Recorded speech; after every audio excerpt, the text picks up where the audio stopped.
കേരളത്തിന്റെ ഹൃദയഭാഗത്ത് പശ്ചിമഘട്ടത്തിന്റെ ആഴങ്ങളിലായി സ്ഥിതി ചെയ്യുന്ന ദിവ്യസ്ഥലമായ ശബരിമലയുടെ ദിവ്യതയെയും ഭക്തിയെയും അനന്തതയിലേക്ക് എത്തിച്ചത് ആ മലയുടെ അടിവാരത്തൊഴുകുന്ന പമ്പാനദിയാണ്.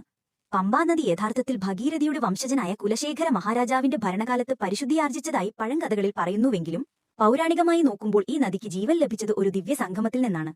പമ്പാനദിയുടെ ഉറവസ്ഥലം പൊന്മുടി മലയിൽ ശബരിമല ക്ഷേത്രത്തിന് സമീപം. പുരാണപ്രകാരം ഈ പ്രദേശം ഒരിക്കൽ ശബരിമുനിയുടെ വാസസ്ഥലമായിരുന്നു. തപസ്സിനിടെ ശബരിമുനി ഭഗവാൻ രാമനെ പ്രതീക്ഷിച്ചു. രാമനും ലക്ഷ്മണനും വനവാസകാലത്ത് ഇവിടെ എത്തിയപ്പോൾ ശബരിമുനി അവരെ സ്വീകരിച്ചു. ആകുലതയിൽ കണ്ണുനീർ പൊഴിച്ചു. അവൾക്ക് മോക്ഷം ലഭിച്ചു. ആ കണ്ണുനീർ വീണ മണ്ണിൽ നിന്നാണ് പമ്പാനദി ഉത്ഭവിച്ചതെന്ന് വിശ്വാസം.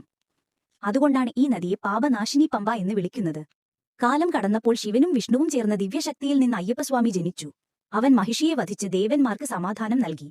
ദൗത്യം പൂർത്തിയായപ്പോൾ അയ്യപ്പൻ ശാന്തമായ ഒരു സ്ഥലം തിരഞ്ഞെടുക്കണമെന്നാഗ്രഹിച്ചു.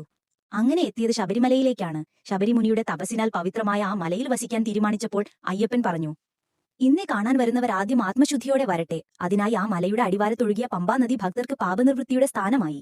പമ്പയിൽ കുളിച്ച ശേഷം മാത്രമേ ഭക്തർ ശബരിമലയിലേക്കുള്ള പാത കയറാറുള്ളൂ. പമ്പയിൽ കുളിക്കുന്നത് വെറും ശരീരശുദ്ധിയല്ല, ആത്മാവിനെ പാപബാധയിൽ നിന്ന് ശുദ്ധമാക്കാനുള്ള ദിവ്യ ചടങ്ങാണ്. അതിനുശേഷം ഭക്തർ ഇരുമുടി കെട്ടി കാട്ടുവഴി കടന്ന് 18 പടികൾ കയറി സ്വാമി ദർശനം നേടുന്നു.